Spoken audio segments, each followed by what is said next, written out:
निकाल दिया। अब वो थका, भूखा और सबसे बुरी बात, बिना मीठे के था। बेचारा पेटू राम थक हार कर खेतों के किनारे बैठ गया और रोने लगा। आखिर मेरे साथ हो क्या रहा है? मैं इतना बुरा हूँ कि कोई मुझे थोड़ी सी मिठाई नहीं खिला सकता। क्या मैं सच में इतना खाता हूँ? नहीं, मैं इतना तो नहीं खाता। तो सब मुझे भगाते क्यों हैं? मैं भी तो इंसान हूँ, मुझे भी तो वैसे ही भूख लगती है जैसे सबको लगती है। अगर थोड़ी सी भूख भी लग जाए तो इसमें दिक्कत क्या है? अब मैं क्या करूँ? मुझे मीठा खाना है, क्या करूँ? पेटू राम अपना पेट और भूख लेकर रो रहा था। उससे अब नहीं रहा जा रहा था। उसी समय कड़कड़ाती बिजली चमकी और धुएं के गुबार से एक जिन प्रकट हुआ। अरे, तुम रो क्यों रहे हो? क्योंकि मुझे मीठा खाना है।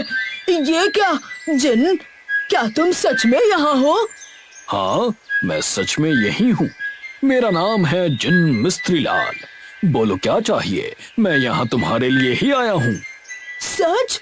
तो चलो, मुझे बस एक थाल मालपुओं का दे दो और कुछ नहीं। पेटू राम की बात सुनकर जिन मुस्कुराया और हवा में घुमा घुमा कर बोल पड़ा। बेसन की रास, गुड़ की मिठास, गाय का घी और बादाम की बौछार, चांदी की बर्फ और गुलाब की बूंदे, जादुई मालपुए 4। देखते ही देखते जिन ने पेटू राम के सामने ऐसे मालपुए बनाए जो सोने की थाली में खुद ब खुद सज गए। उन्हें देखकर पेटू राम के मुंह में पानी आ गया। हाय, ये मालपुए तो बड़े ही स्वादिष्ट लग रहे हैं। क्या मैं इन्हें खा सकता हूँ? हाँ हाँ, जरूर। जिन के हाँ कहते ही पेटू राम ने मालपुए खाना शुरू कर दिया। जैसे ही उसने पहला निवाला खाया, वो मंत्र मुग्ध हो गया। लेकिन अजीब सी बात ये थी कि पेटू राम का पेट एक थाली से भी नहीं भरा।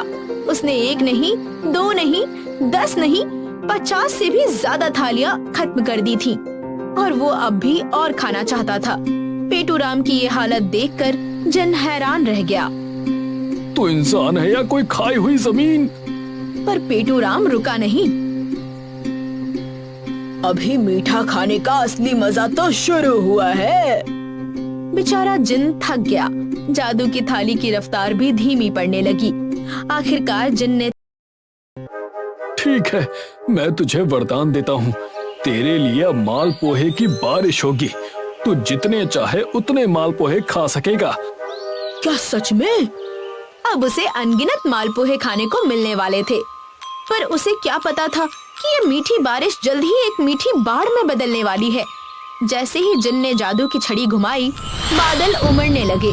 लेकिन ये बादल पानी नहीं, मालपुए बरसा रहे थे। पहले तो पेटू राम ने मुंह खोलकर झमाझम मालपुए अपने मुंह में ठूस लिए। लेकिन कुछ ही देर में पूरे गांव में मालपुए की परतें जमने लगी। हर जगह मालपुए बरसने लगे। इस विचित्र स्थिति को देखकर गांव वाले घबरा गए। ये क्या हो रहा है? ये मालपुए की बाढ़ कहाँ से आ गई? जल्द ही मालपुए की इतनी, गांव के लोग उसके मीठे रस में डूबने लगे। उधर दूसरी ओर पेटू राम भी खा खा कर थक चुका था। अब वो भी उस मीठी बाढ़ में तैरने लगा था। लेकिन ना तो मालपुए की बारिश रुक रही थी और ना ही बाढ़ थमने का नाम ले रही थी। तभी हैरान परेशान पेटू राम के मुंह से निकल पड़ा, बस बस, अब और नहीं। भगवान बचाओ मुझे, मुझसे अब और कुछ नहीं खाया जाएगा।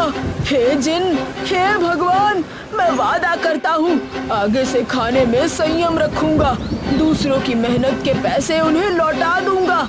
उनका मजाक नहीं उड़ाऊंगा और लालच को खुद पर हावी भी नहीं होने दूंगा। मुझे बस इस बाढ़ से बचा लो। आखिरकार पेटू राम अपना सबक सीख चुका था और जिन का उद्देश्य भी पूरा हो चुका था। तभी अचानक एक जोरदार बिजली कड़की और पेटू राम की आंख खुल गई। वो अपने बिस्तर पर था, सिर पसीने से भीगा हुआ था। ये सपना था? वो उठा और बाहर गया। आसमान बिल्कुल साफ था, लेकिन इस सतरंगी सपने से पेटू राम बिल्कुल बदल चुका था। उसे अब भूख नहीं लगी थी। वो पहली बार शांत था। आखिरकार उसने अपनी गलती स्वीकार की, गांव वालों के पैसे लौटा दिए और प्रायश्चित भी किया।